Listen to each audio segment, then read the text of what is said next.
Hey everybody, and welcome to another LEGO Fortnite review here on the channel, and today we're going to be taking a look at the brand new 2025 Durr Burger restaurant. This is set number 77076 and it comes with 546 pieces and is recommended for ages 10 and up. This set includes 4 different minifigures and we're going to start taking a look at them one by one. And we're going to start off by taking a look at Beef Boss, which is probably my favorite out of the 4 minifigures that are included in this set. There's a lot of really cool looking printed detail found on the front of the figure, and that headpiece is absolutely amazing. This minifigure doesn't come with any arm printing and there's no printed detail on the side of the legs, but there is some pretty good printed detail found on the back here. The next minifigure we're going to be taking a look at is Grimy, which I do think has a pretty cool looking design. The face print of this minifigure is very unique and I do like the printed detail found on the chest there. Unfortunately, there is no printed detail on the legs, which is something that I wish would have been included. On the side of the minifigure, you're not going to find any printed detail, but there is some printed detail for the back of this figure too. The next minifigure we're going to be taking a look at is Beach Bomber. And this figure also has some incredible printed detail on the chest and legs of the figure. She also comes with a dual molded hair and hat combo that has some really nice printed detail on it too. Again, there is no printed detail found on the side of this figure, but there is a really nice back print to be seen. The last minifigure that's included is a Lego skeleton that we've seen plenty of times before.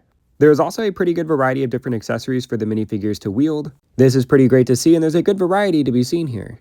Now that we've got the minifigures out of the way, we're going to start taking a look at the top of the Durr Burger restaurant, which utilizes a big sticker for the detail for the sign, but you can actually remove the brick-built Durr Burger itself. And for this being so small, this is a relatively neat build that has a lot of really cool attention to detail. You can also open and close the mouth of the Durr Burger, which I think is a pretty neat inclusion.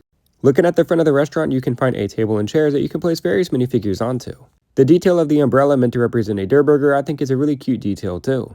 Taking a look at one of the sides of the building, you're going to find a menu that uses sticker for some detail. And then on the other side, you're going to find a spicy pepper plant. The Durr Burger also comes with a small attic that has a box inside of it. Inside the box, you're going to find some dynamite and a shovel, and there's also a really creepy spider up here too. And on the first floor, you're going to find a soda machine, a condiment station, and a cash register. And there's also enough room to place 1 or 2 minifigures inside of this space as well. The LEGO Fortnite Durr Burger retails for $65, which in my opinion does seem to be a little bit too much money. I wish this was more in the $45 to $55 range. But I do think the build itself is pretty well structured and it's also completely modular, so you can customize it to your liking. And while not perfect, there are some pretty cool looking minifigures too.